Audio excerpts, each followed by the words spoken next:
aqoon-yahan Khadar Cali Xakiin oo ka mid ah musharaxiinta u sharaxan golaha wakiilada Somaliland kana sharaxan gobolka Sanaag oo maanta shir jaraa'id ku qabtay beertiisa magaalada Ceerigaabo ayaa ugu horeyn u mahadnaqay golaha guurtida Somaliland oo komishanka doorashooyinka ku raacay bisha shanaad 31keeda in la qabto doorashada isku sidkan ee golayaasha deegaanka iyo wakiilada. dhanka kale waxa uu fariin u diray bulshada gobolka Sanaag gaar ahaan bulshada waqooyiga iyo buuraleyda ee gobolka Sanaag kuwaasi oo uu kula dardaarmay inay u diyaar garoobaan doorashada dhacaysa sanadkan bartamihiisa waxaana uu ku adkeeyay bulshadaasi inay si mug leh u codeeyaan doorashada soo socota waana kan isagoo ka hadlaya aqoon-yahan Khadar Cali Xakiin arrimahaasi hambalyo buuxda u diraya golaha guurtida Jamhuuriyadda Somaliland talabadii fiicneyd ay maanta qaadeen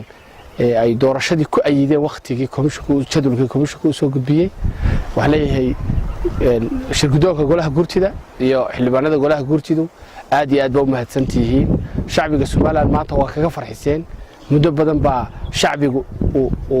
go'aamada soo saartaan ka nixi jiray laakiin maanta shacbigu wuu ku farxay go'aankiina waan soo dhaweynaynaa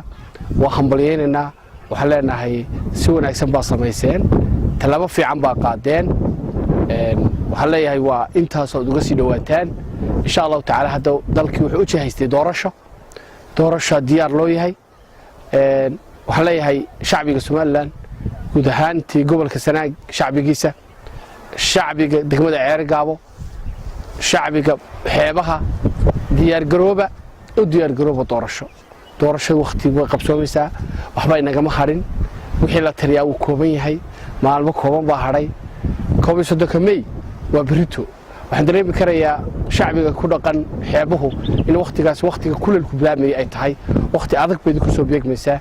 haday ka bilaabanto jiidahaas xeebaha oo dhan sida awgeed shacbiga xeebaha aan leeyahay yana isku tashada diyaar garooba inaa u diyaar garoodaan sidaad u soo saari lahaydeen cidii idinku matali lahayd golaha baarlamaanka iyo golayaasha deegaanka labadaba go'aanku maanta gacantiina ku jira go'aanka gacantaada ku jira fadlan si wanaagsan uga faa'iidee ha khasaarinin qaado go'aanka kaadhka ka faa'iideyso inaad codkaaga maalintaas chance leedahay inta dambe ee soo hadhay 5 sano ka bilaabanta fursadda ma heli doontid aad ku dooratid cidii golaha kugu matali lahayd sida awgeed maanta go'aanku iyo ka xumaanin diyaar garow doorasho inaad codeyso 14 maalmood ee wajiga labaad ee diiwaangelinta oo ah kaadhakii lumeen komishanka waxa leeyahay kuma filla inaad dhigtaan degmooyinka waaweyn qura waa fadlan siteska ama goobaha police stationski marka hore waa codeyntu ka dhacaysay geeya doorashada digeeya sanaaduuqda fursad siiya dadku ma soo bixi karo dadku uma iman karo meel fog uma soo safri karo dadku tabaalaysan yihiin dadka dhaqaale xumo haysata sida awgeed suuragal ma aha inay dadku ay yimaadaan deegaamo ka fog waxa jira dhul buuraleeya waxa jira dhul fog